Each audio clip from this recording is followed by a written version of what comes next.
Oh my God. Hello. All right, let's get it. Welcome back, y'all. Episode 4. Right? Episode 4. Dang, crazy. No. We're gonna just get into our sports take with our co-host, Tyri Braxton. And let's get into it. So, this weekend, very frustrating. Another disappointing one. Another disappointment. We tied 40-40 with the dang on Cowboys. Shouldn't have happened. But let's get into why they even do ties in the first place. So essentially, the NFL allows ties to occur to prioritize player safety and ensure that players do not play longer than 70 minutes. Which, all right, but yeah. I never want my team to be that team. Although it seems that Green Bay, even though the odds are only like 4.2 chance of a team tying, Green Bay seems to just love to tie games. 1978 Packers vs. Vikings, they tied. 1982 Colts vs. Packers tied. So 1987 Packers vs. Broncos tie. 2013 vs. Vikings tie. 2018 versus Vikings tie. If you're a real Packers fan, you remember that game. That's when Clay Matthews got that BS roughing the passer call, Kirk Cousins, and they let them keep driving on the field. I remember Adam Thielen was playing out of his mind that day. That was one of the most frustrating games as a fan. Yeah, I wasn't a Packers fan yet, but I remember that one. Or maybe I was. 2018, you was. Yes, I was. I don't remember that game, but still.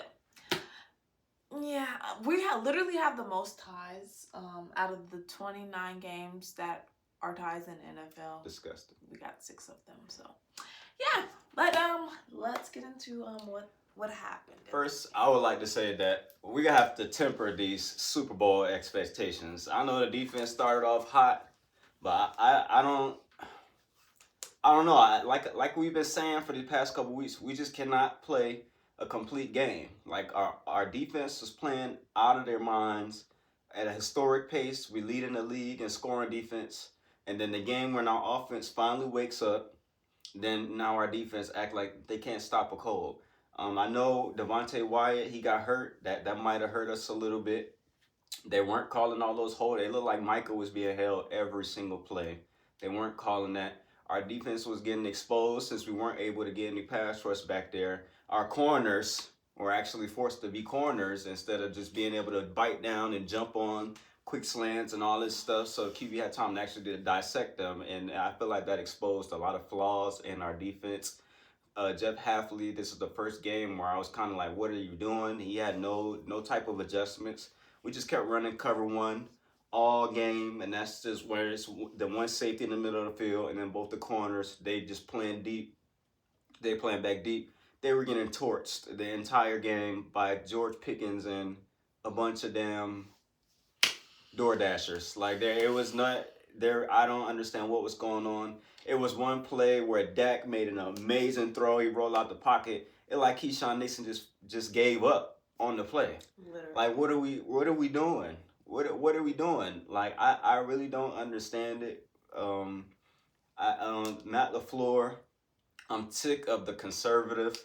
I'm sick of not want to take any risks. We're at 4th and 2. We lead in the game, 4th and 2 in the first quarter, and you rather accept the delay game trying to draw the team off sides rather than go for it. All the other teams in our division are going for that. The Lions, what's the coach's name? I forget his name, but he's going for that. Dan Campbell, the Bears, Ben Johnson, he's going for that. Like, what are we doing? Like, you should have some faith in our team. You should have some faith. We got ballers all over the field. You got Jordan Love, Romeo, Wicks, even Josh Jacobs and Emmanuel Wilson. Give them the chance and let them be stars. Like, I hate how Matt LaFleur keep calling these conservative games like he's playing not to lose. And then most of the time, that's going to result in us losing rather than us playing to win the game. You would think that LaFleur would learn his lesson after he kicked the field goal in the NFC Championship game instead of giving Aaron Rodgers a chance to win that game against Tom Brady and the Buccaneers. And now, how many years is that? That was like 4 or 5 years ago. He still hasn't learned his lesson. Even when last week Cleveland, he playing so scary. Trust your team. Trust the players that we have on offense, LaFleur. I'm sick of it. And I feel like this may be a knee-jerk reaction, but the discipline, because we still getting penalties. So you're either coaching it or you're allowing it. So the discipline and the conservative play calling, I feel like it's going to hold us back, because when we're playing better teams in the playoffs, because we're not going to be playing teams like the Cowboys who's going to give up 40 points. We're not going to be playing teams like Cleveland. You know what I'm saying? We're going to be playing really good teams. We're not going to beat the Eagles like that. We're not going to beat the Buccaneers like that. We're not even going to beat we're not even going to beat the Rams like that. Come on, Florida. You got to wake up. You got to trust the team that we have. And special teams, I'm tired of it. I'm tired of it, special teams. No, let me finish. I'm tired of it, special teams.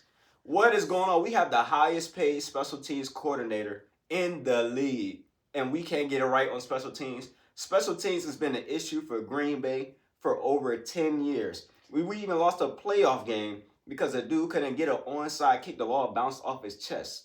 I will never forget that game against Seattle. I want to say it was 2015, 2016, 2014, whichever one of those years.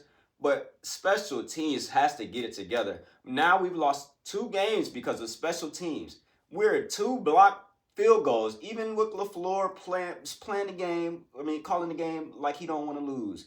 Even with the interception, Jordan Love had a fumble. Even with the defense getting gassed for 38 points. Our special teams are 2 blocked field goals away from us being 4-0. Because we would have won the game against Cleveland last week if the field goal ain't get blocked. And we would have won the game against Dallas the other night if our field goal didn't get blocked. And then we let the dude return the kick. Where does this happen at? Where does this happen? And then even on the special teams coverage, we keep kicking the ball to Kervontae Turpin. He's one of the best kick returners in the league. He was in the XFL breaking records for how fast he was, how many kicks he was returning.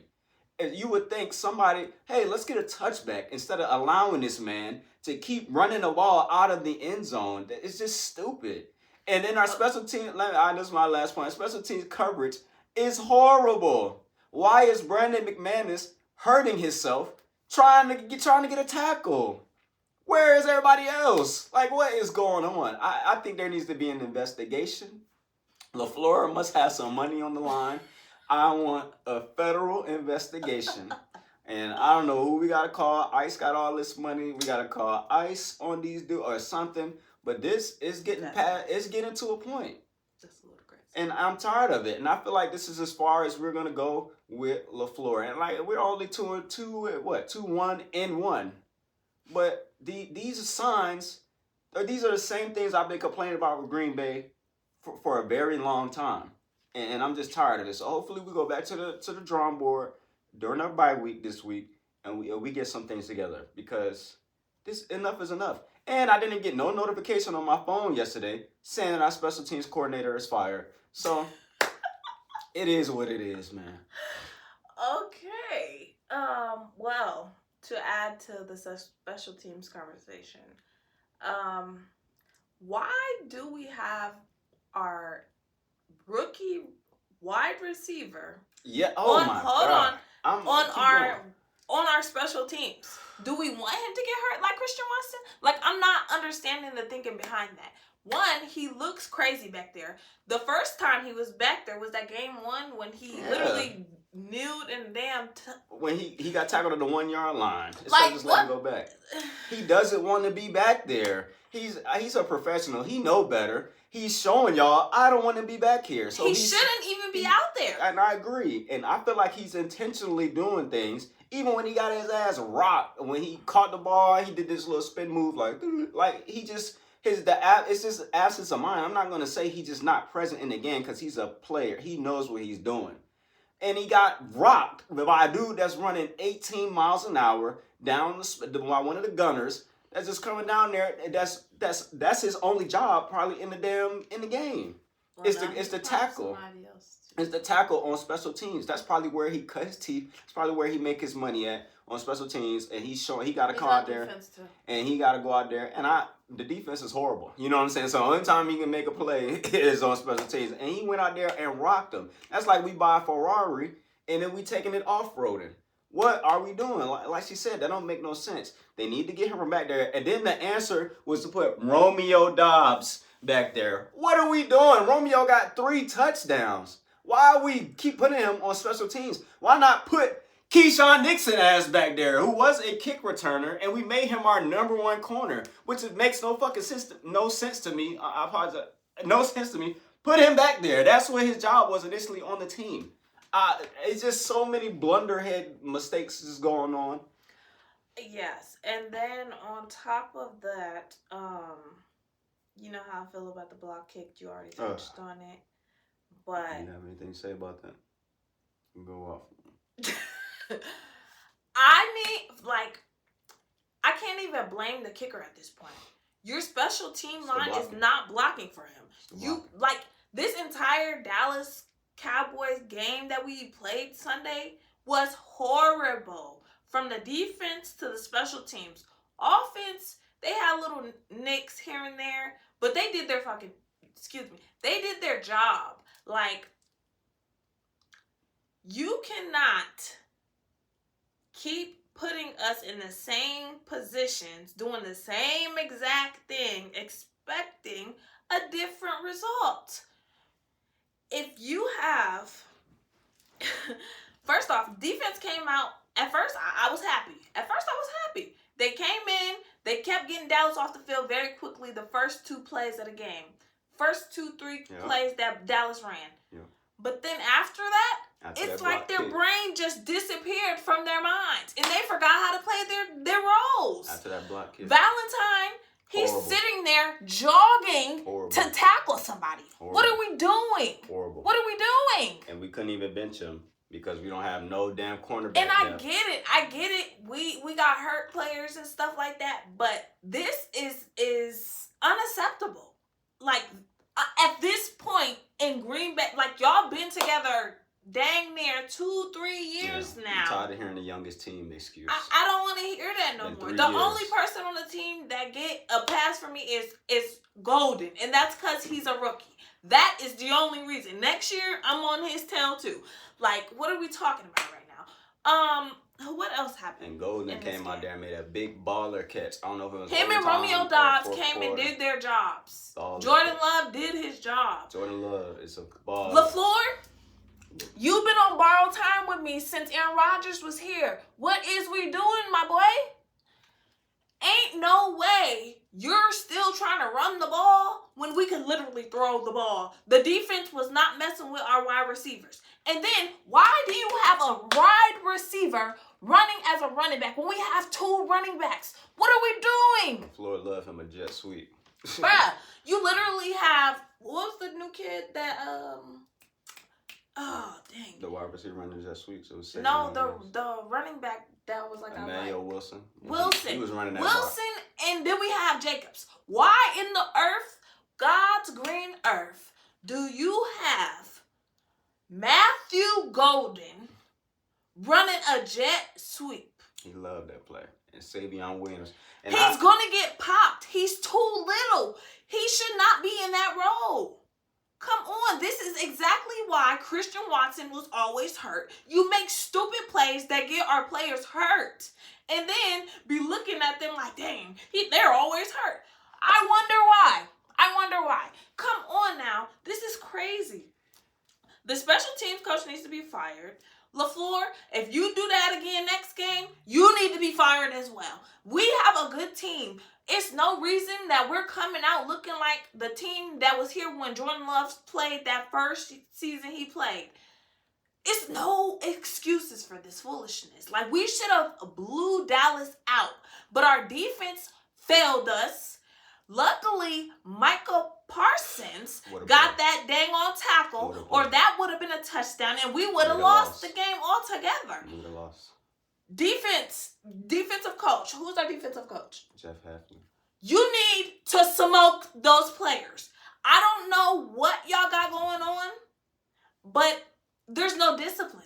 I think Nixon back there trying to fight everybody. He just doing all types of foolishness. Luckily, the dang on penalty got offset, or else Dallas would have been able to take advantage of that and go score. What are we doing? Nixon fighting all damn game. That was pissing me You want to off. fight? All right, fight the ground. Fight. Do something. Like, Fight your matchup.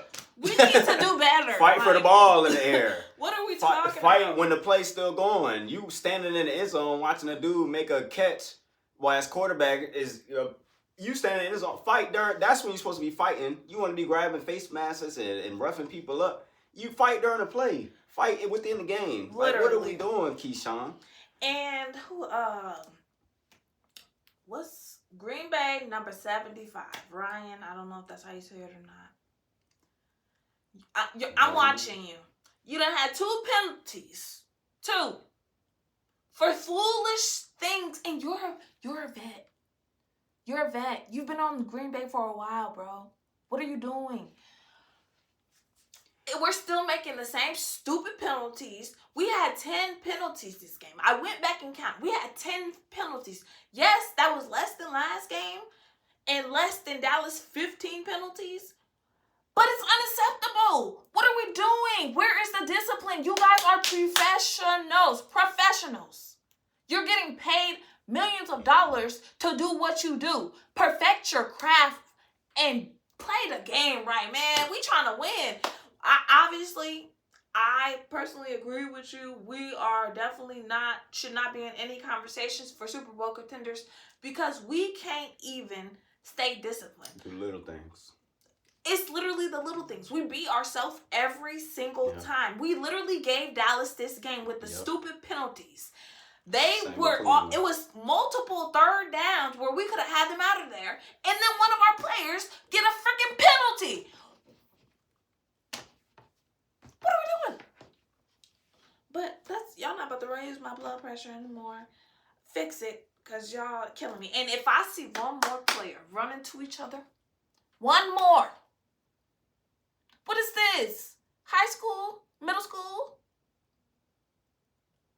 Y'all are professionals. It's no reason y'all running plays and running into each other. Messing up the run, messing up the play altogether. Like, fix it. All right, now we talking about some of the good stuff. Jordan Love, keep balling, man. You show why you are, like I've been saying, top 8, top 7 quarterback in this league. It's not too many better than you, brother. Every time your team failed you, you came back out there, you answered the call. Romeo could be a number 1 receiver. Our offense, we like to share the ball around. We like to spread the ball, but Romeo has the potential to be a number 1. He go out and he kill Dallas every single time. Romeo needs some more. Romeo needs some more love. Tucker Kraft needs some more love. Emmanuel Wilson, he needs some more touches. I know we got Josh Jacobs, but 2 days ago, he was only averaging 2 yards a carry on the season. That might be on our offensive line because we got 3 of our offensive linemen hurt, and they're all important players. But, the backups are trash. I'm not going to lie. Emmanuel Wilson, he came in there and he did his thing. So salute to you. I remember you was a little hurt last year, so we really couldn't see what you could do. Matthew Golden, I don't think that goal ball was to you. I think that was to Wicks, but you went out there and you took that ball from him. You took the ball from him. That's what I want to see. Hey, you say, I'm not getting this ball. I'm going to go get the ball myself. And then like I mentioned earlier, I'm not sure if it was a fourth quarter or if it was an overtime, but you made a hell of a catch on 4th down. You was literally on your knees, catching the ball, strong catch, way to keep the play alive, way to keep the drive alive. Just everybody, I just love how we just kept responding every time we got scored on. Even if they scored on us in 2-3 plays, the offense went right back out there and lit them up. So I just love the poise. I wish Jordan Love would have had a chance to win the game. I'm not really sure what LaFleur was doing in overtime. It was about 3 minutes left, and I'm like, why do we keep running this ball? Well, Jordan Love is hot. He can go down there and score a touchdown. And I kept saying, we watching the game together, I said, LaFleur must be playing for a tie instead of to win the game. It's inexcusable. Both times, overtime and the regular end of the regular game. It's inexcusable that we had one shot into the end zone. One shot into the end zone that entire drive. That's just inexcusable, bro. Like, LaFleur, come on, man. You got to stop being... in the call, we only have one timeout, and you calling the wide receiver screen in the screen where they're running into each other. Romeo didn't even get out there and block. Trayvon Diggs blowing up the play. Like, what are we doing, bro? What are we doing? Just horrible play calling, just absence of mind type stuff. LaFleur, you got to trust your quarterback. We paying them 160, 180, so over $200 million. Too much money for you to be playing with. We paying him, so trust him. Trust him. Let him go out there and play. He just showed you. He put up 40 points. He drove, even last week against Cleveland, he drove us all the way down there and put us in position to win that game. It's just special teams had failed him. But Jordan Love is answering the call every single time. Even though he got sacked like 6 times, he still got answering that call. So we have to trust him. Romeo is unguardable out there. We have to trust our team. Matthew Golden, we spent the first round pick for a wide receiver. That means he's supposed to be one of the best wide receivers in the league if you trust in his talent that much. Trust him, LaFleur. I'm not really sure if you got some type of bugaboos or whatever's going on, man, but I want that fixed, or I'm going to be leading the call. I'm going to be leading the call for saying we need to get you up out of there, brother, because it to the watching eye, it looks like you're more of a glorified offensive coordinator than a head coach. Because when it comes to clock management and everything else that's supposed to be head coach, even down to the discipline and the penalties and all of that, it's just you're looking more like a play caller, and that somebody else needs to handle those duties. And I hate that for you because you've been here, so I would love. You've been to all these NFC Championship games. You've been 13-3 all these seasons. You led us to all these winning seasons. You helped build Jordan Love. You helped rebuild our offense from the Mike McCarthy era. So I would love for you to see this through. But it's some very, very, very concerning signs that I keep seeing over and over and over, and I'm just tired of it. And she touched on this earlier, but Micah, you were non-existent that entire game. Like, you were being held, but that play that you made at the end of the game was such a baller play. That was such a great play because you literally saved that game by yourself right there. Dak was going to score that touchdown. For you to chase him down like that, like you were a damn lion hunting a gazelle, that was an amazing play. And I know you didn't want to give yourself props for that in the post-conference saying, well, that's why I'm here. I'm supposed to make those type of plays. But you need your props for that. You need your flowers for that, because that type of play right there, that's supposed to carry on. That's supposed to motivate the defense. That's supposed to be like, you know what, Mike out here, he busting his tail. We could do that too. We could play for him too. So I love that you did that as a leader and as the captain of our defense. Keep playing. Keep playing. Even if you're not getting a sack, even if you're not getting tackles, whatever, Jerry throwing all them shots at you, forget that old man, bro. And you did what you're supposed to do. And whoever was right there at the end zone that was jogging their way to Dak before Micah got to him. Valentine. I'm sick of you. I'm sick of you. It was about 4 or 5 plays that I seen you not do anything. What are you there for? It was picking on you. They might as well have just ran into the end zone. Like, because you were not stopping anybody. It was picking on you. It's the reason he got benched. You don't even need to be on special teams. You need to be on the bench. You need to be back there returning them damn kicks. We need to get Matthew Golden off of there. And that's how you're going to play, because they was abusing you out there. And even the commentators are like, oh, they see he can't stop nobody. No, they're going to keep throwing at you. You don't ever want to be the guy that's getting picked on, man, out there. So come on, bro. I know. Come on, bro. Like, we already don't have no cornerback depth. Nate Hobbs, he's not really... you know what I'm saying? Keyshawn Nixon, we already know how I feel about that. He has his days. Like, that's what irritates me about him. Was it last game? He actually did his job. The first game we had about 5-6 pass breakups. But you know what makes a cornerback look better? An amazing pass rush. Consistency. Because now the quarterback is being rushed. Now the quarterback don't got time to sit there and be like, oh, this guy's open. You know what I'm saying? Now he's being rushed. He got to throw that ball faster. But we weren't getting any pass rush back there. We didn't have any sacks, I don't believe. I don't know if they called that one Michael when he got the sack. It looked like that was over the line of scrimmage. But yeah, they did call it a sack. So we only have 1 sack. So if Dak is just sitting, and Dak is an MVP level quarterback, so he's just sitting back there. Then our cornerbacks, they're now being exposed for what they are. You know what I'm saying? Anybody could play cornerback when a quarterback only have 2 to 3 seconds to get that ball out of there. Because now you're still in front of the wide receiver. But when you out there on that island, especially this defense that Jeff Hafley was calling, that's why I was saying there should have been some type of adjustments. You seen our quarterbacks getting torched like that. Maybe we need to go 2 shell or something. Maybe we need to have both our safeties back there to help instead of keep dropping McKinney and dropping Ed Williams down in that box. So that Jeff Hafley, he kept banging his head against the wall right there. Maybe he heard all that. Jeff Hafley, he about to be a head coach. Maybe he was hearing all that noise, so he was like, hey, I'm trying to stay here in Green Bay or something. That's the excuse that I'm rolling with, because Jeff Hafley, our defense has looked amazing under him. So I'm just going to chalk that up as whatever. You know what I'm saying? And the other guys are professionals too. Also, we got to give Dak some love. Dak came out there and did his thing. Nope. Dak get hated on a lot, but Dak went out there and he balled out. We gave him the game. The only receiver he had out there was George Pickens. And while George Pickens did his thing, he's throwing to Flurnay or whatever his name is and all these other dudes. Dak did his thing. And just like Jordan Love was zipping that ball around, he answered the call, Dak was going the same way that Jordan Love was going. Dak was going right back at him. Dak threw for over 300 yards. So Dak, he got to get some love too. People got to stop hating on him. Everybody say, oh, Dak is this and this in the playoffs. Just like I was saying with Green Bay, if you can only carry a team so far, football is a team game.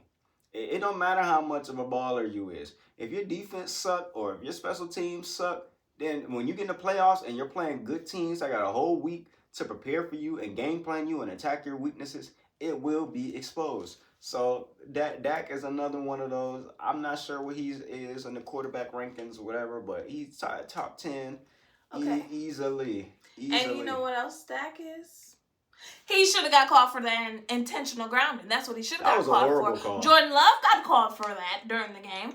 Where was Dak's intentional grounding? That was nobody was over there for him to throw to. It was nothing but Green Bay Packers and space and air and grass. What was that, NFL? I need y'all to fix this. I'm sick of y'all playing with our team. Y'all don't be calling certain stuff that y'all be calling for the other team. And that really do be hurting us too. I'm not gonna say we perfect, because like I said, we got a lot of things we need to work on. But y'all, I don't call it that in Jerry World. Even that pass interference on Wicks. It's kind of a bang play, but more times than not, they get that to the receiver. Exactly. So that was pretty lame to me as well. And I also did feel like that was intentional grounding. They tried to say the running back was right there in that little huddle, but it looked like he was blocking. It don't look like he was a receiver. It was nobody over where he threw that dang I thought that was pretty phony. It should have been intentional grounding, and I believe at that point in the game, a 10-second runoff, that changes the outcome of the game right there. So that was pretty lame. Yeah, but they're not calling that in Jerry World on Sunday night primetime game. And why do they got all the primetime games? Because Jerry market his team. I'm so sick of this. Jerry market his team really well, so people want to see what's going on. Like you want to see how Micah was going to come in that game, especially after they traded him and Jerry was talking all junk about him. So that's just a storyline. Jerry's really good at marketing the team and building storylines for his team. So that's how they keep getting these primetime games. All right. Last take on the Packers Cowboys. I feel like we went over everything for the game. At least I think our bye week is coming at a great time. Maybe some of our offensive linemen can get healthy and get their minds. I'm not gonna say get their minds right, but hopefully some of our offensive linemen can get healthy, get some rest. And our whole team, the defense, everybody just whatever little nagging injuries is hitting them, because it's gonna be a long haul for the rest of the season, especially since our bye week is so early. We got 13 games left. So with that, I just hope we get it together. I hope special teams, Bichet, Rick, wherever you say his name, since obviously you're not going to lose your job because you and LaFleur, y'all might be best friends or something, whatever. So just get it together, bro. Like we got 2 weeks. I think we're going to play the Bengals. The Bengals look horrible. They just quit last night. Well, Burrow's out anyway, so we better win. We better. The Bengals quit last night on primetime TV. So I know we better not go out there and look phony against the Bengals. Or that's what I'm saying. I'm going to be calling them for your job. And I know our new team, we don't have an owner, but our new, whatever he is, president, a policy or whatever, LaFleur, he didn't give you an extension. He didn't extend your contract. So you already know yourself. You're on the shopping block, yeah, pal. you're on borrowed time, buddy. So you can keep going out there and just let the team keep committing all these penalties, losing games that we're supposed to win, especially with the roster and the talent we have. Micah is the highest paid non-quarterback in the league. Jordan Love is one of the highest paid quarterbacks in the league. Like, we got a lot of money on the books, and Romeo, his time's coming up really soon. And y'all better resign him. Romeo time coming up, like, Rashawn, I don't know if Gary already got his contract, but we got some people that's gonna want some money. Edgerrin Cooper, his time's coming up. Like Quay, I don't know if we re-signed Quay already. I think we did this off season, but we just got to get it together, bro. Because our team is way too good. We have way too much talent to just be losing games as much as we losing games. And Edgerrin Cooper, I believe this is like one of his worst games as a Packer. I really like Edgerrin Cooper. He's one of the best linebackers in the league. And I think that kind of showed. He was missing tackles, so him missing those tackles was exposing our whole defense just didn't look right. And like I said, Wyatt was out. So I just think our defense just it's a long season. They're going to put up a stinker every now and then. So I'm hoping that just was a stinker and that's just not a sign of or omen for things that's going to occur to us later in the season. Because we're going to play some teams. We're going to play Philadelphia later this year. We're going to play Baltimore. They can't do anything right now, but they can score some points. So we're going to play Baltimore later this year. So if we think we're going to go to the Super Bowl, we can't keep losing just regular games. We can't keep losing these games. Yes, we beat the Lions, but we got to play them again. And you don't think they have confidence after seeing how we done looked the last two games? So, like, come on. So I just hope we can get it together. Yep. And I know Aaron Rodgers is ready to come back into town. And we better win that game. I want that game. We better. I want that game. Because come on now. So, yeah. Green Bay, lick your wounds, get some rest, and we'll be back in Cincinnati. Yes, take this bye week to get your minds right. Because if y'all come back with that foolishness, I'm calling for all y'all heads. Because it's crazy out here.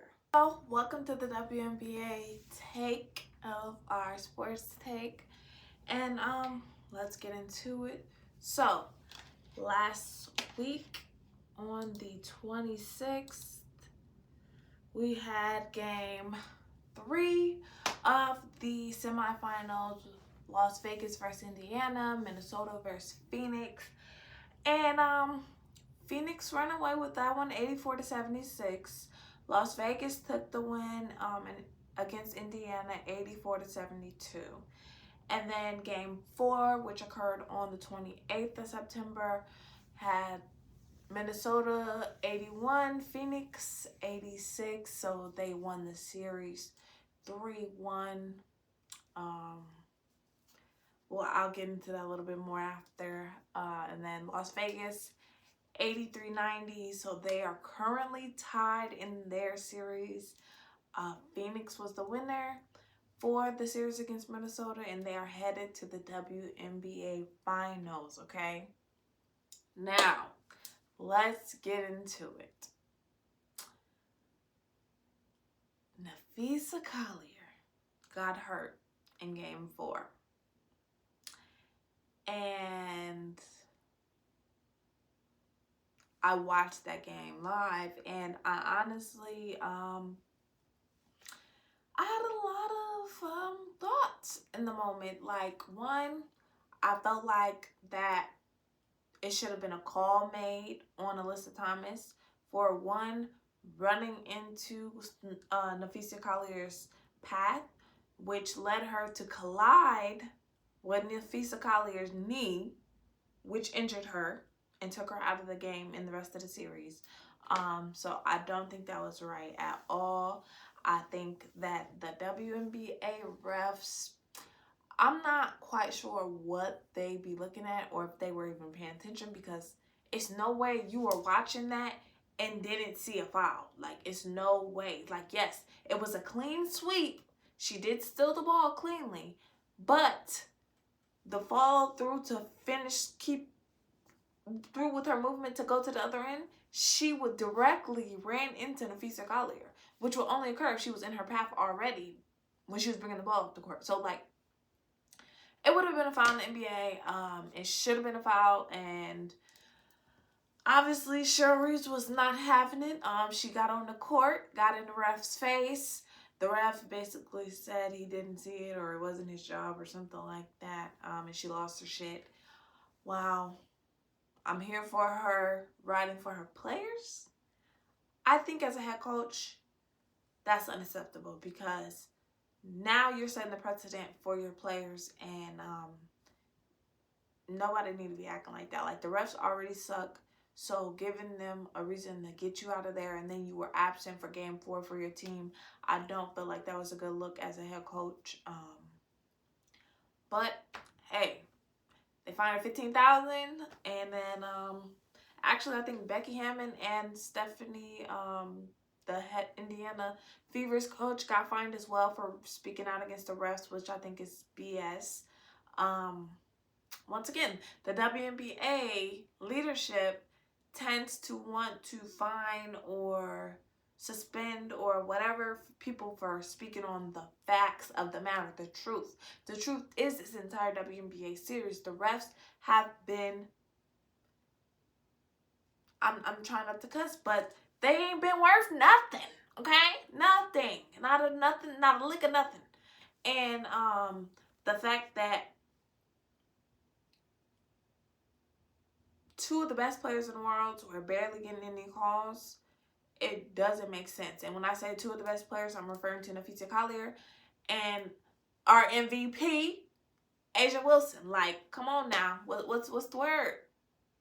So, y'all can find them all you want. That still doesn't change anything. Y'all need to get better refs or train them better or something. Like, it's just not working. Okay?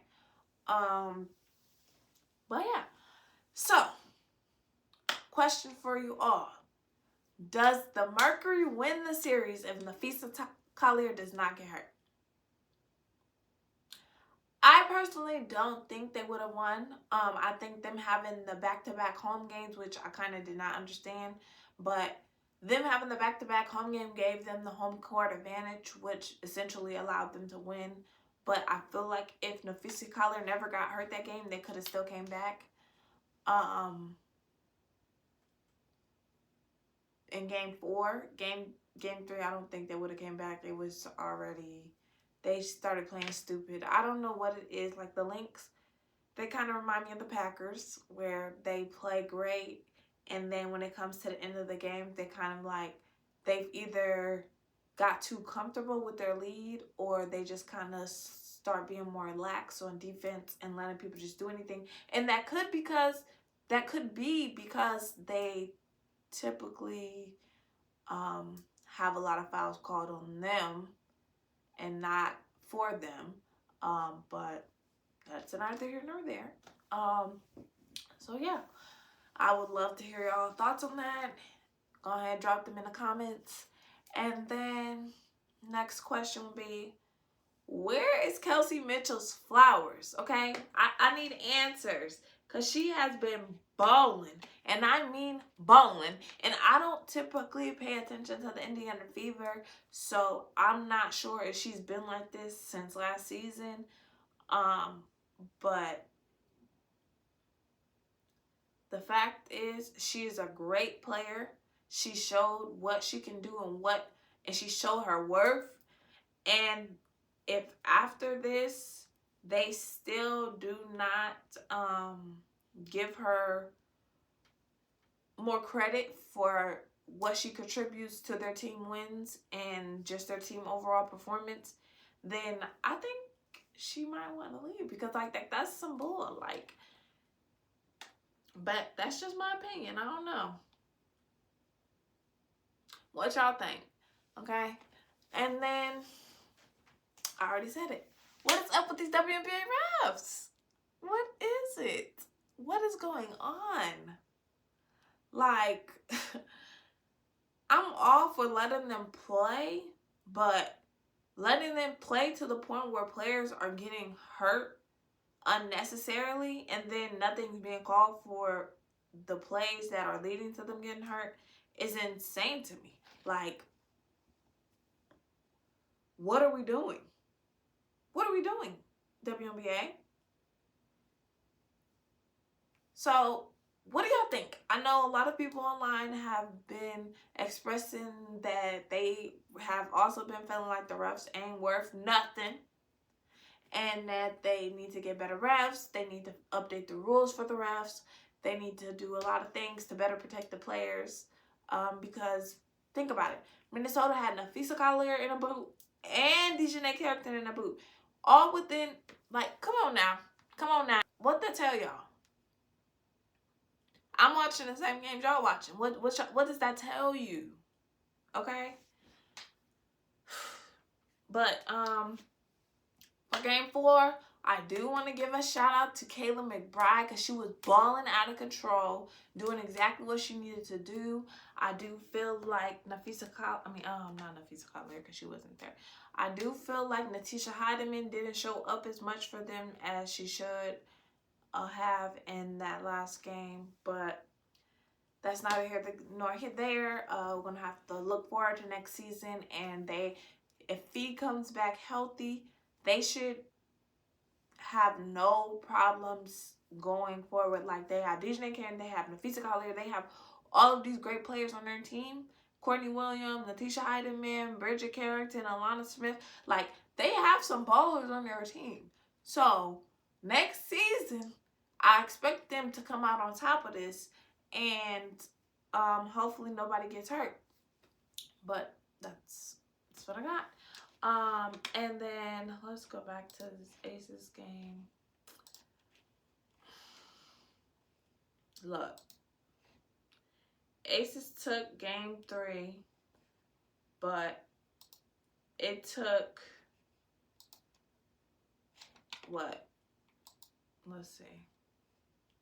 See what we got here. Game 3 had the leading scorer as Jackie Young, which there's no problem with that because Jackie Young is a great player, okay? The Aces have a lot of good players. Her, Chelsea Gray, Asia Wilson, obviously, Jewel Lloyd, which has been a little absent. And just, so I'm not quite sure what's going on. I know, obviously, defense is being played. Calls are not being made. But I don't think that is an excuse, okay? They're supposed to be professionals. You're supposed to figure it out. So hopefully they come back. Well, they did actually come back better next game. So top scores for game 3 for the Aces versus the Fevers. You had Jackie Young with 25 points, 5 rebounds, 1 steal. You had Nalissa Smith, 16 points, 4 rebounds, and 1 steal, 4 blocks. Okay, 4 blocks is crazy. Shout out to Nalissa Smith. Chelsea Gray, 15 points, 3 rebounds, 2 steals, 6 assists. Okay. Asia Wilson, 13 points, 8 rebounds, 4 assists, 1 steal, and 3 blocks. Amazing numbers, but to win, they needed more than that, and they did get more than that. They got Dana Evans to get some points on the board. They got some rebounds from Jewel Lloyd, a steal and a block from Jewel Lloyd, even though she wasn't able to contribute on the board with the points, but she did what she needed to do. And then Indiana Fever, once again, I said give Kelsey Mitchell her flowers. She had 21 points, 2 rebounds, 1 assist, and 2 steals. And then the next leading scorer would be Lexi Hall with 16 points, 10 rebounds, 4 assists, 1 steal, and 2 blocks. Then you got Aaliyah Boston, 12 points, 8 rebounds, 4 assists, and 1 steal, 1 block. So the Indiana Fever had 3 players with double digits. The rest of them came from the rest of the team that did contribute on the board, but it wasn't enough to beat the Aces. So next game, for game 4, they did have a better game, and they did take the win. They were able to beat the Aces 90-83. And in that game, you had the same people on the Indiana Fever leading the charge, which was Kelsey Mitchell and Aaliyah Boston, okay? You had Kelsey Mitchell with 25 points. Do you hear me? 25 points. Like, she's been the most consistent on their team. 25 points, 3 rebounds, 4 assists. She didn't get any steals or blocks, but she did good. Like, number-wise, she held it down for her team. Aaliyah Boston followed up with 24 points, 14 rebounds, 5 assists, 2 steals, and 2 blocks. Shout out to Aaliyah Boston for playing great in Game 4. Then we had Odyssey Sims with 18 points, 2 assists, 1 rebound, and 1 steal. Natasha Howard, 7 points, 3 rebounds, 1 assist, and everybody else also, but they had top 3 players with double digits, so that allowed them to take the win against the Aces, who had Asia Wilson, 31 points, 9 rebounds, 3 assists, 4 steals, 3 blocks. Like, she was playing out of her mind, but they were down 7 points. They did still have 3 players with double digits on the Aces side. Jackie Young, sorry. Jackie Young, 18 points, 5 rebounds, 9 assists. Like, Chelsea Gray, 12 points, 2 rebounds, 9 assists, 4 steals. They did what they needed to do, but it wasn't enough. Nalissa Smith wasn't able to get as many points as she was previously. And Jewel Lloyd was able to get on the board with 6 points, 3 rebounds, 1 steal, 1 block. But I need Jewel Lloyd for them to win this series. She's going to need to contribute more, and that's just my opinion. Dana Evans contributed. Gustafson? I don't know how to say her. Gustafson. Y'all know how to say her name. 2 points, 1 rebound, and she did contribute. So, who do y'all got? Who do y'all got for Game 5 against the Aces and the Fever? I personally think it may be... it's kind of hard to even say, because the Fever have, like, honestly surprised me, I guess. But I guess, once again, I did not really watch them this season, so maybe they was playing like this all season. I mean, they had to do something to get to the playoffs, so shout out to them. Let's see if they can close it out, and if they do, the Fever versus the Mercury will be a crazy game. If not, it's going to be the Aces versus the Phoenix Mercury, and I'm rooting for the Aces if they take it. I want anybody to beat Alyssa Thomas, because I'm upset with her. I'm tight with her for hurting Nafisa Collier, regardless of what anybody else has to say. I watched it with my own 2 eyes. I know what's a foul and what's not a foul, and that was definitely a foul that should have been called, which would have gave them points on the board. And even if Nafisa had went out, that would have allowed them to at least slow them down, but it is what it is. So tonight, September 30th, Game 5, Las Vegas Aces against Indiana at Las Vegas at 8:30 p.m. I believe that's Central Time. And it's going to be on ESPN too. So tap in, check in with them ladies. All right. Now, before we move on, WNBA. Why are y'all still pressing these players to not play in Unrivaled? Why? Like, maybe, I don't know. Is it me? Like, because I feel like it's hating. Like, is it hating? Or, like, or is it fair? What are y'all takes? Because I personally feel like it's hating because Unrivaled has done great in their season 1. They made profit, which they said that the WNBA could not make profit and all of this other junk.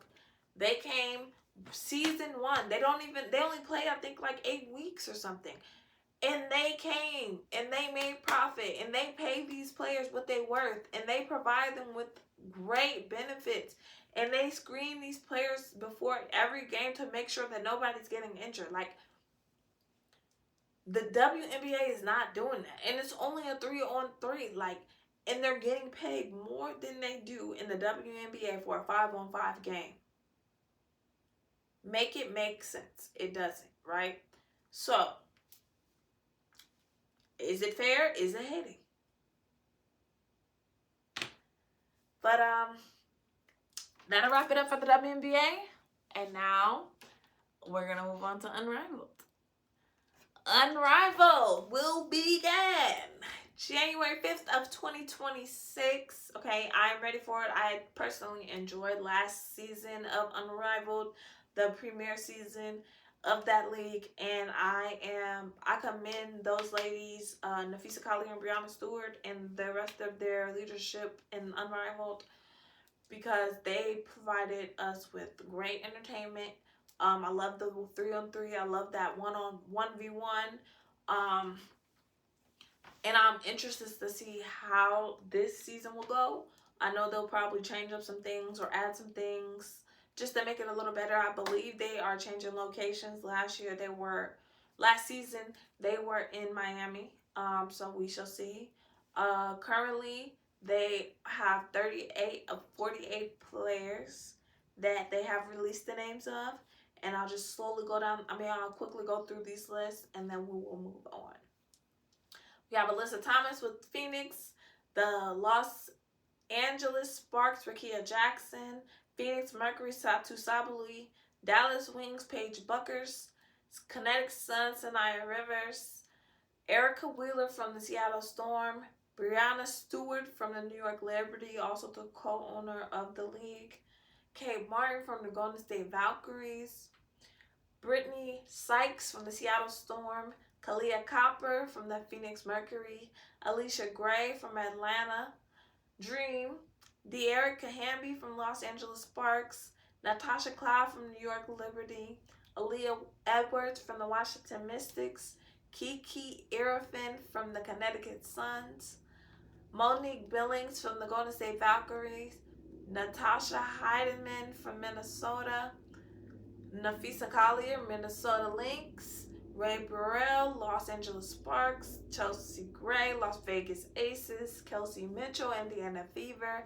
Naz Hillman, Atlanta Dream, Shakira Austin, Washington Mystics, Courtney Williams, Minnesota Lynx, Shug Sutton, Washington Mystics, Skylar Diggins, Seattle Storm, Ezzie McBeggar, Seattle Storm, Brittany Griner, Atlanta Dream, Rachel Banham, my mouth's a little dry, Chicago Sky, Ryan Howard, Atlanta Dream, and last but not least, we have Cameron Brinks with the Los Angeles Sparks.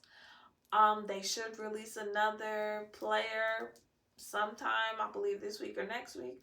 So I'll keep you up to date next week on who else got their name released as being a part of the Unrivaled roster for this new season. And once again, tune into that WNBA game, show those ladies some love, get them their views up so that they can stop playing with their money. And WNBA, stop playing with them. Let these ladies play in Unrivaled. It ain't hurt nobody. They making sure they don't get hurt. They're literally screening them better than y'all screen them. They're doing what they need to do to uplift the players within Unrivaled, and the WNBA should take notes because you're not doing a good job. You try to silence players by fining them for speaking out when they have frustrations with the organizations that are trash. You fine the coaches for speaking out against the refs that are doing a bull crap job. Do better. Do better. That's all I got for y'all. See y'all in the next take. And we are back for the Yabathon. Okay. Okay, so this administration has been a dang on roller coaster ride since January, okay? It's just been thing after thing after thing. And I know I'm not the only one that's tired of it. But just to continue to add more ups and downs to the foolishness, on September 23rd, so last Friday, the GSA came out and said that employees that were let go or that took the offer to either resign or take early retirement, they have until October 6th to decide whether they want to accept or deny reinstatement. After having their jobs cut by those DOGE cuts, those good old Elon DOGE cuts, that was supposed to just save us so much money and just do us so much good and be all about efficiency. Okay. Well, employees were given basically, let's break this down. The employees were basically given a paid vacation because most of them were given a severance pay if they left. But now they're being asked to come back. So you know where all those costs go? To us, the taxpayers. You guessed it, yes. And quite frankly, yes, I am unemployed. But at the end of the day, I'm still going to have to pay my taxes. So it's just going to come on my husband's check, which is bull jive, okay? It's bull jive. They've racked up more money than they saved by firing all these people and now trying to ask them to come back. Not only that, they didn't just fire people. They were canceling. Over 800 leases got canceled.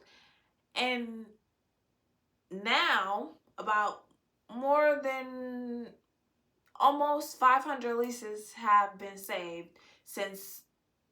So you cut people, you cut buildings, and now you have to go back and get all of these buildings back to house all of these employees you're intending on bringing back, if they even decide to come back. Which now the landlords could even up the charge because you're so unpredictable. They don't know what you're going to do. So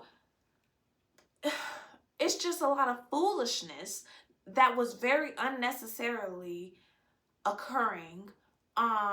People's livelihoods being played with. Like, if this was ever at any point about efficiency, it would have been done the right way. You cannot rapidly just come and one day we have things and one day you just say it's gone. That is not how it's supposed to work. There are processes, there are systems, there are guidelines and standards on how things like this should occur. And they just said, skip all of that. We just gonna cut it right now and send them people home.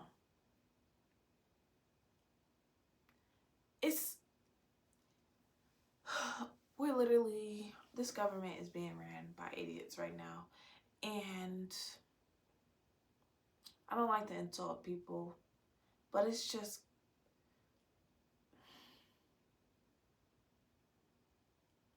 it's like very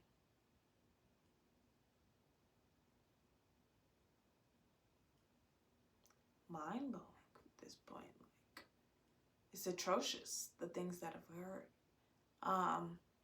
And then the GSA leadership, which GSA stands for General Services Administration, but they said that They have reviewed the workforce actions and are making adjustments in the best interest of the customer agencies we serve and the American taxpayers. Y'all at no point was worried about the taxpayers or these agencies that house other taxpayers. They were not worried about that at all. But now, which is typical of this administration, they always backtracking on something because they don't think things through clearly. They don't plan. They don't do risk management. They don't do any analysis to determine how things will go if they just go and cut things out. It's very... Okay, I said I wasn't gonna get my blood pressure today because like this is crazy though. And then obviously one of the Democratic representatives came out and stated that there is no evidence that the reductions at these agencies delivered any savings. So people lost their livelihood, and all of this for the so-called efficiency and to cut costs and savings for the American people.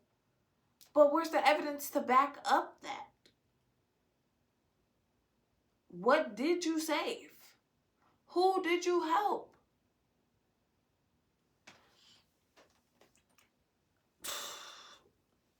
Why are they calling these people back?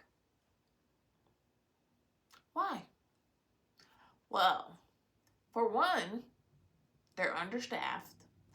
And according to Chad Bucker, which is a former GSA real estate person, they do not have the personnel to carry out the basic tasks that the government needs to run effectively.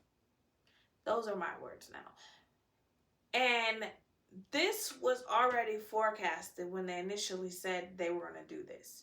Because any rational, any educated, anyone that uses their brain on a regular knows that you cannot just go in and do certain things without a plan, without following the proper processes and procedures, because that just leads to things getting broken and further messed up than they already were.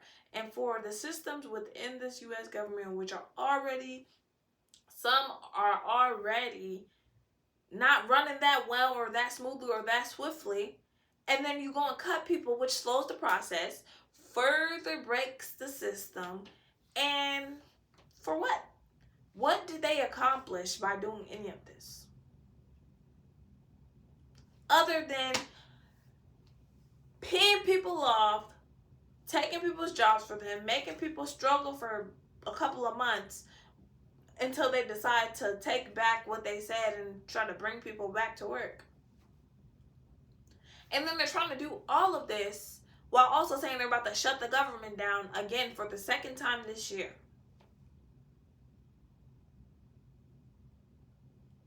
So, if this is about efficiency, why do they keep shutting down the government? How is that efficient? How is that helping anyone? You're basically paying these congressmen and these House members and all of these people to do nothing. They're not looking out for the people. They're not looking out for nobody but themselves. Because shutting the government down does not help anybody but them get a vacation.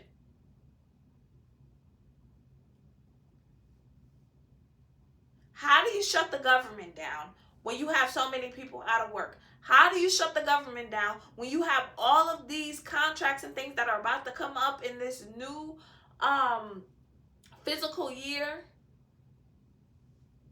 that need to be approved or denied?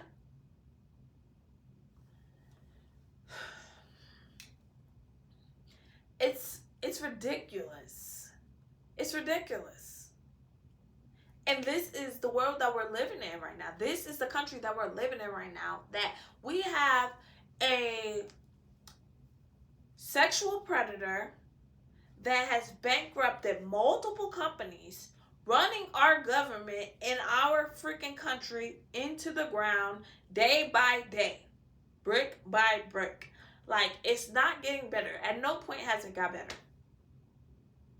And all his supporters can say what they want, but the fact of the matter is, he's made things 1,000 times worse. It's more people unemployed than there should be.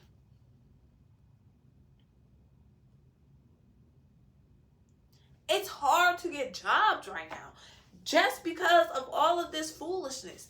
Even companies outside of the government were doing these dumbass DOGE cuts, excuse my French, when they didn't. Man, these people blow my mind. Like, I don't think my mind could be any further blown at this point. Like, they don't know what they're doing, and it shows every day. It shows every day in every single department. They don't know what they're doing.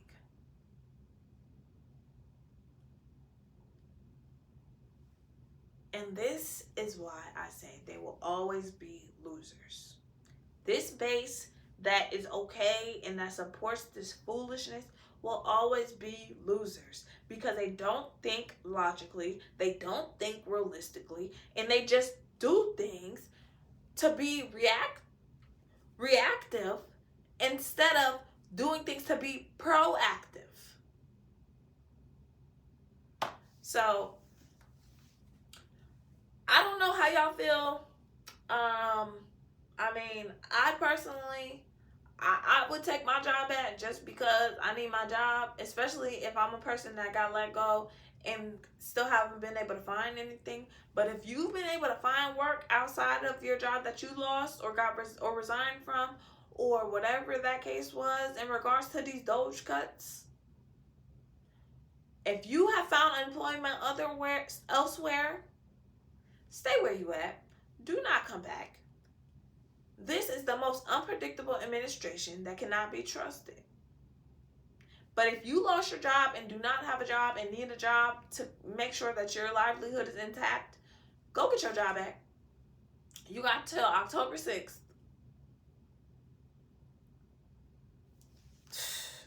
Telling y'all, they gonna keep doing this. They're gonna keep doing stupid things, even with the whole Jimmy Kimmel thing. Now they want to black him out in certain states or certain cities and not let it show last week. And now they're not gonna black it out anymore. Now they're gonna show it in the places that they had it blacked out. And then the president want to come out and speak on it and say, "Oh, I'm gonna take them to court." That's what you're worried about, Jimmy Kimmel? And the world is looking how it's looking right now. The country is looking how it's looking right now. And you're worried about Jimmy Kimmel? And taking ABC to court? Like, this has been the longest year of my entire life. It ain't even been a full year. Hasn't even been a full year of this man's presidency. And I am exhausted. And I know I'm not the only one. So y'all tell me what y'all think. What do y'all think? Should people take their jobs back, or should they just say, skip them, I'm going to do what I'm going to do? That's all I got for y'all. For this take. Welcome to Auntie Talks, okay? Today we're going to discuss loving yourself and not idolizing others, okay? Everyone, and I'm talking to everyone today, always be yourself. Be your authentic self. Stay true to yourself.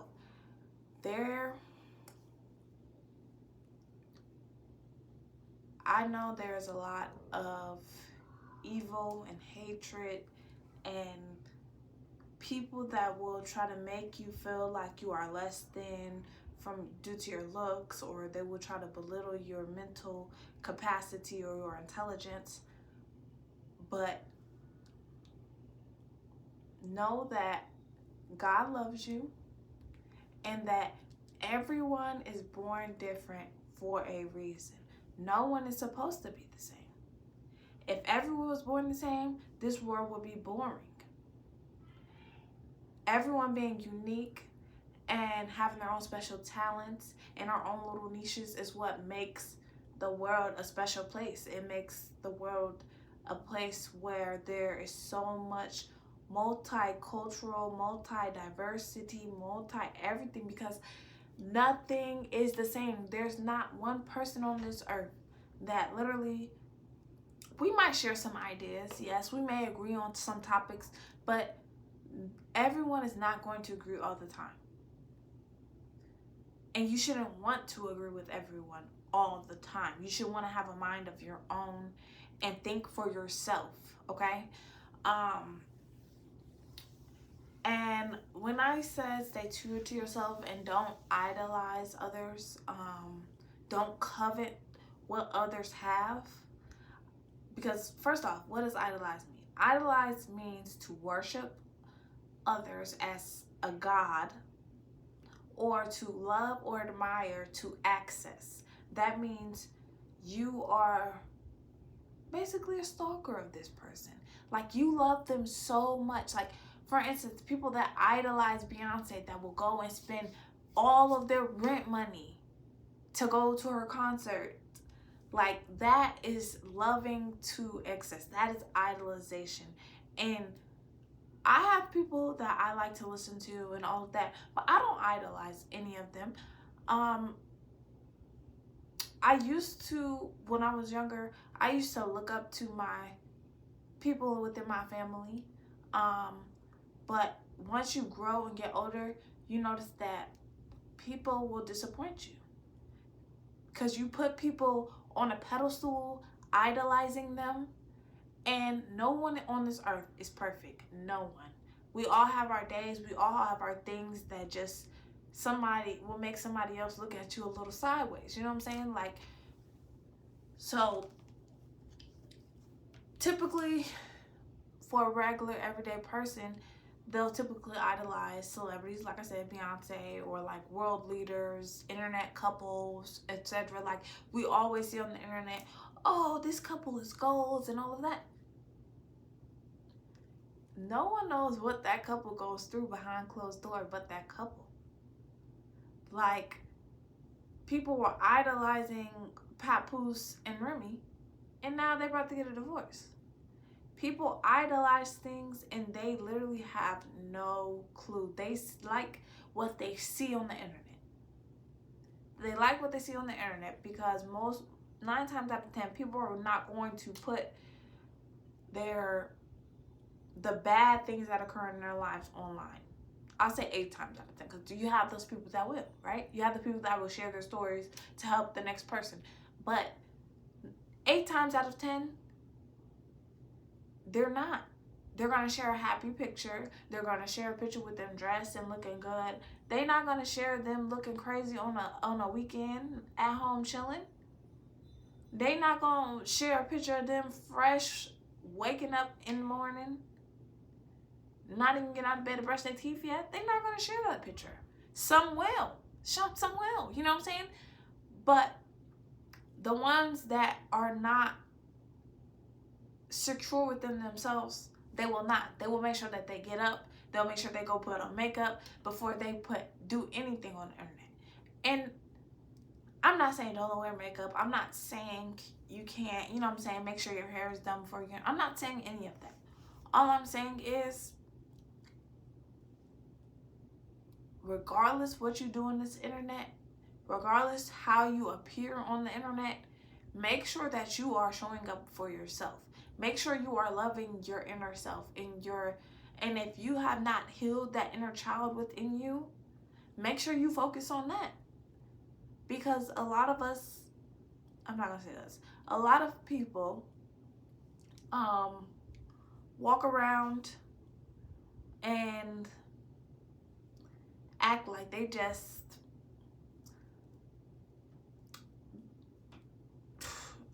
act like they're the best thing since sliced bread, right?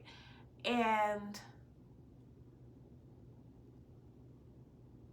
it's good to have confidence in yourself, but they're walking around like that, and they're going and laying on surgery tables to get their faces changed, to get their bodies changed, because they have an insecurity, right? But they went and got on the table and did all of these things, and now they're like, oh yeah, I'm the best thing since bacon, baby. Like, I love the confidence, but that is not something you should idolize. Let those people do that. I'm a big believer that if that's what you like, do that. I ain't gonna do that though. Okay? I'm not going to do that. There was a point in my time when I was younger, because I had a lot of trauma from my childhood, from my own mother telling me, calling me on my name and telling me that, oh, you big-eyed this, you big lip this, you this and that. And it was at a point in time where I thought I was ugly. I changed skin colors during the summertime and the wintertime. I be darker in the summer. And when it started getting fall and winter, I start getting lighter. And since I got older, I stay a little lighter more often because I don't go outside as much as I did as a kid, right? But as a young girl growing up and heavily resembling your father, and then having someone in your ear constantly trying to degrade your father or your parent figure to you, and then tell you in that same breath that you look like them, even though they just called them all types of ugly mother effers and all types of stuff. It be like, hold up now, right? So that can make you want to search for things outside yourself to be, so that you feel like, oh, well, they think I'm ugly, but they think this person is beautiful, so I'm going to go and I'm going to try to change myself that they can think I'm beautiful. No, and it took me a long time to realize that, but no. Okay, that's what you think. What you look like when you was a kid, right? Like, we're not about to play them type of games. I'm not saying be defensive all the time, but you have to know who you are and stand in that. Like, yes, I got big lips. Yes, I got big eyes. Yes, I got a big ass head. And if you don't like that, oh well. I'm not your cup of tea then. I don't care to be everybody's cup of tea. Shit, I don't even like tea. You know what I'm saying? Like, you have to be firm in who you are and be willing to stand on that with anybody. Mama, daddy, auntie, cousin, friend, stranger, regardless. You have to be willing to stand in your truth and know who you are as a person, so that regardless of what anybody says, it doesn't shake you. You can't allow somebody else's words to break you. Like they said back in the day, sticks and stones break your bones, but words should never hurt you. That's true. Because a person can say anything out their mouth, and they do, especially on the internet. You know what I'm saying? They will go and fry you for something you cannot control. I can't control that my nose is wide. I can't control that my lips are big. I can't control that I was born with big eyes. But I know somebody that love me though. Me, God, my husband, my kids, my family. So regardless of what anybody got to say about me, it doesn't matter. And I'm so proud of myself for getting to that point in my life. So you have to know that it is okay to embrace your flaws. I used to post pictures all the time like, imperfectly me, because I'm not perfect, but I'm perfect to me. So if you don't think that, that's fine. I'm imperfectly me, flaws and all, pimple scars, all of that. I'm here. I'm meant to be here. Like, these are the things that make me unique. And then on top of that, the people that kind of try to teach Black people to hate themselves now are the same people that go and burn themselves up in the skin, in the sun, to try to get their skin a little tanner.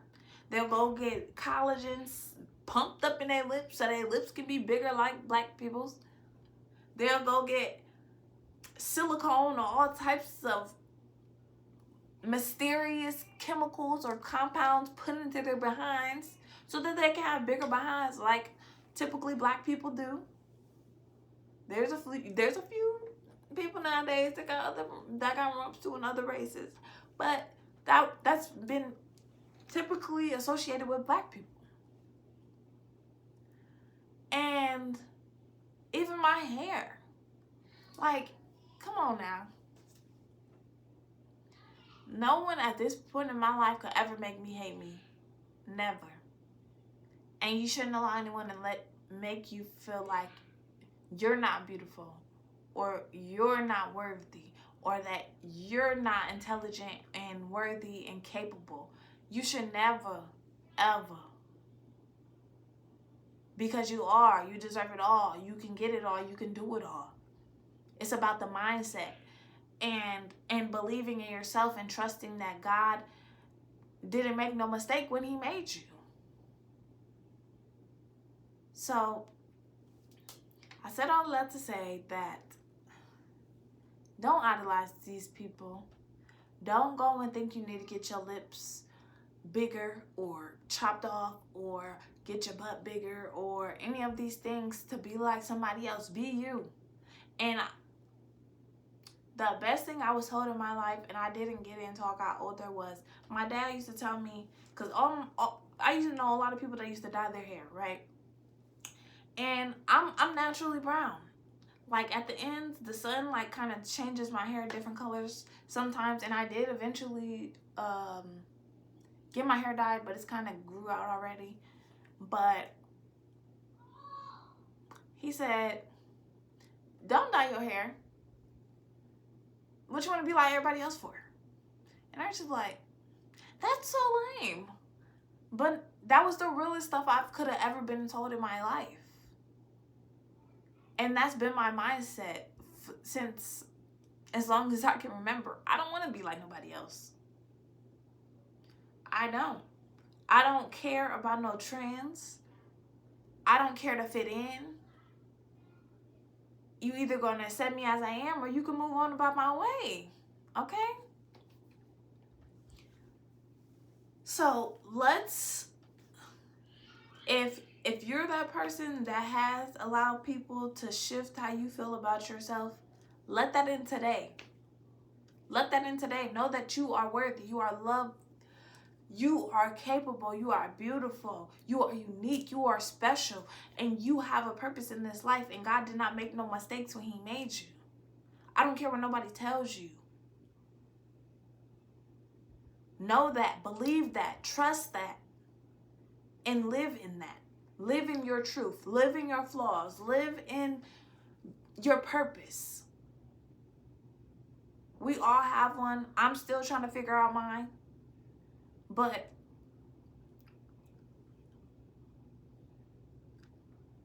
stay true to who you are through it all.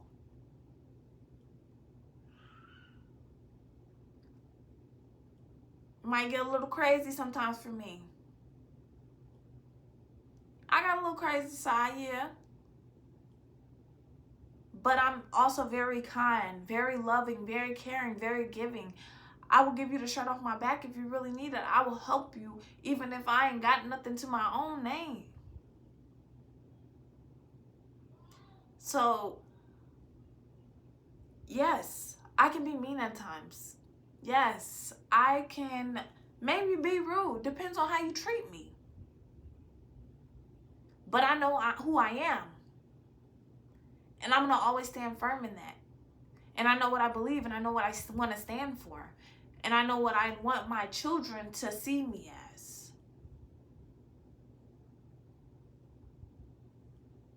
And I know what I want my nieces and nephews to see me as. And I don't want them to idolize me. I want to inspire them to be better. Be better than me. If you think I'm Mount Everest, climb higher, baby. Get in a plane, get in a rocket, take off. It's all about believing in you. It all starts with you. And you have to get to know you and love you, flaws and all. We are back. We are back with the Cyber Talks. Okay? Like, let's get into it, guys. Last week, I discussed the fact that AI needed to be regulated at the global scale. However, today, California's Governor Gavin Newsom signed into law the very first AI safety bill that establishes common sense guardrails to understand and reduce risk by requiring companies to disclose security, safety protocols, requiring them to report most critical safety incidents, which typically go undisclosed, to prevent companies from retaliating against workers that express concerns with AI safety and things of that nature. This bill also will be creating a public cloud compute cluster, providing AI infrastructure for startups and researchers, as well as preventing AI from being used to cause mass disruption that could lead to over $1 billion in damages or lead to injury or loss of life of more than 50 lives. This is a big win because most of the major AI companies are based out of California. So they will be required to follow these guidelines. And it sucks that it hasn't been done at the federal level in this type of way. But this is a win. This is a win because now other Democratic states can go on ahead and adopt the same exact law or create their same law. And according to reports by the Times of San Diego, last year, Newsom vetoed a bill that was just like this, but it helped side more with the tech companies that were against them putting regulations on AI, which if you're doing the right thing, you shouldn't have a problem with that. So what Newsom did was he went and partnered with some of the top AI industry experts and created this bill to make sure that it does not limit AI's capabilities to grow and continually to do good things that we all want to be able to utilize, but it just makes sure that there's guardrails to prevent these companies from doing exactly what I talked about last week, which is allowing children's safety to be compromised and things of that nature. AI, once again, like I said last week, can be very beneficial when in the right hands, but when in the wrong hands and when not utilized properly, it can cause a lot of damage. So round of freaking applause for freaking Gavin Newsom. And honestly, this is putting him on the top of the ticket for presidency because he's doing what our president is not even doing. He worried about Jimmy Kimmel and he need to be worried about AI. And the fact that he's not, and the fact that these major tech companies had such opposition just tells me that this is even more of a win because they weren't worried about the safety of the general public. They were just worried about making their money and doing whatever they wanted to do with AI.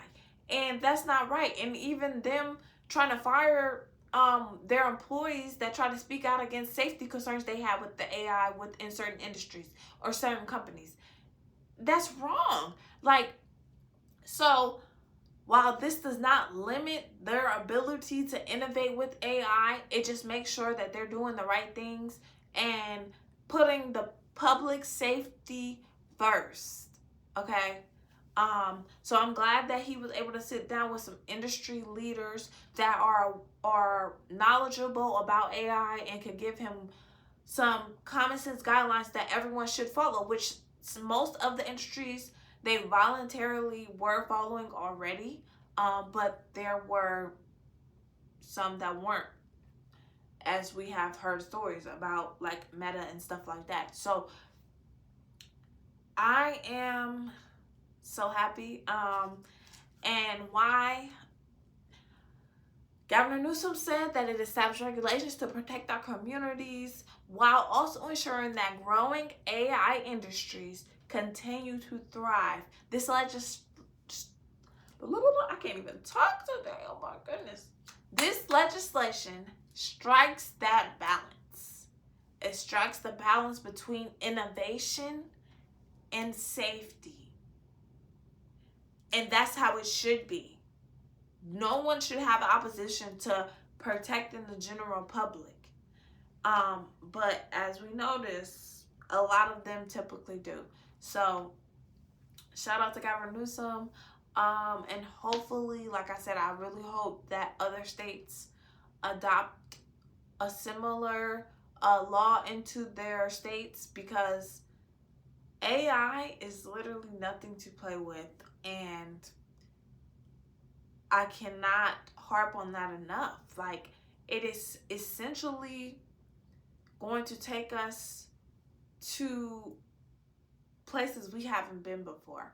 And while that's a great thing, we need to be able to do that safely so that it's not causing more harm than it is good. Okay? So that is all I have today for my cyber talk.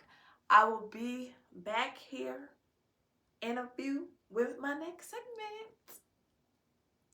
Okay, I don't like that. That's all I have for my cyber talks. And see y'all in the next segment.